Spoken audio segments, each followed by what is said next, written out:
All right, moving right along.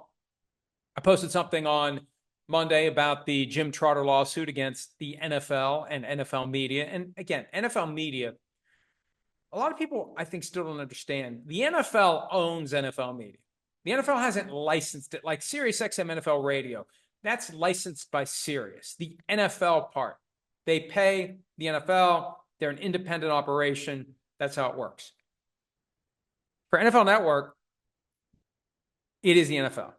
So when Jim Trotter has a contract that he allegedly believes they wanted to renew, then he, for the second straight year, asks the commissioner pointed questions about equity and inclusion in the NFL media newsroom during a Super Bowl press conference. After that, all of a sudden, they don't want to renew his contract and he's out of a job.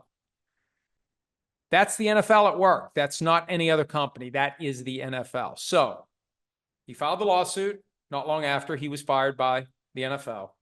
The NFL, as it typically does, first salvo in civil litigation, try to get the case dismissed, ideally get it forced to arbitration. And for some reason, they didn't have in Jim Trotter's contract an arbitration clause requiring him to go to arbitration. I would suspect that future contracts with NFL Network talent will have that clause. So they couldn't send it to arbitration. They tried to get the entire case thrown out, and some of it was dismissed. But the issue of retaliation against Jim Trotter for basically agitating about issues that relate to civil rights, that is the thing that has given him a case, a leg to stand on, and to go forward against the NFL. So now that the motion to dismiss filed by the NFL has been denied, in part, the case goes forward.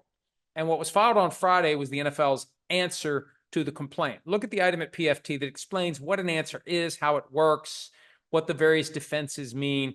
There was one thing in the defenses, because the defenses that get added, here, I'll give you the quick summary. The complaint is a bunch of numbered paragraphs, and I think there's like nearly 300 of them, 250 or 300 of them in Jim Trotter's case. Number one, number two, number three. When it's time to do an answer, the defendant responds to each numbered paragraph. So there's a 1 to correspond to 1, 2 to correspond to 2, etc., all the way up until the last one. After that, the defendant issues its affirmative defenses. And there's a lot of them that get used in every case. But if you look closely, you can find some stuff that might be useful. And in one of the defenses, the NFL says that Trotter was fired for a variety of reasons, one of which was unsatisfactory work performance. Now, I've been following the case pretty carefully. I don't remember unsatisfactory work performance ever being suggested by anyone. It was along the lines of, the business is changing, the needs are changing, we're pivoting to this, we're migrating from that, yada, yada, yada. There was never a hint that Jim Trotter wasn't doing a good job. Now the NFL has said, in direct terms, not maybe, not possibly, unsatisfactory work performance, which means, and see, what happens is, you can see I'm sitting up because I'm getting excited. It's taking me back to a life that I abandoned, and I'm glad I don't have to do it all the time, but it's kind of fun to think about it and talk about it and relive moments from the 19 years that I practiced law. When you see that in the answer, when you're the lawyer representing Jim Trotter, you do what I just did. You sit up in the chair because now I got something more. Lawyers who represent corporate defendants, big business, they tend to over-lawyer the case. And sometimes they go too far. And now you've got this statement that I would be ready to press the button and project to the jury at trial that the NFL, in its first official word in response to this case, said Jim Trotter had unsatisfactory work performance. They said it. They've written the check. Now let's see if they can cash that check. And now, as you get ready to sit down across from the management witnesses, the people who made the decision, the immediate supervisor, the people responsible for monitoring, assessing, and communicating to Jim Trotter whether or not he was doing a good job or a bad job, now you got something. And I've been in that chair across from the manager. Okay, you say here, my client engaged in unsatisfactory work performance. Give me every instance of unsatisfactory work performance. Go. And then they give you the list. Is there anything else? Is there anything else? Is there anything else? Do I have it all? Is there any reason why you wouldn't remember today, but maybe you'll remember in the future some other reason that you're not telling me today? See, you'll wall them off so they can't suddenly remember something the night before trial. Or if they do, you've got enough ammunition to make it look like they're full of crap. So now that they've opened this up, they're going to make it a little bit easier for Trotter's lawyers to show that the whole thing is a load of crap. And I don't know that it's a load of crap. I'm just saying that cases like this, what happens is, and we've talked about this before, when you're the individual who was fired for reasons that you believe violate your legal protections, they're never going to come in and say, hey, you got us, we did it. Oh, sorry about that. Was that wrong? You're going to come in with something else, and you're going to have all these reasons. And see, the problem is sometimes you end up with too many reasons. And sometimes you've over-lawyered the reasons to the point where something's fishy. And the job of the lawyer representing the individual is to prove that it is fishy.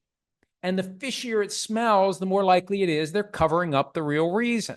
I talked about this with the Sunday Ticket case, that it's not necessarily lying at the individual level. It's an institutional lie that was concocted and adopted, and it becomes the truth. It's the official corporate version of what happened, even if it's not true.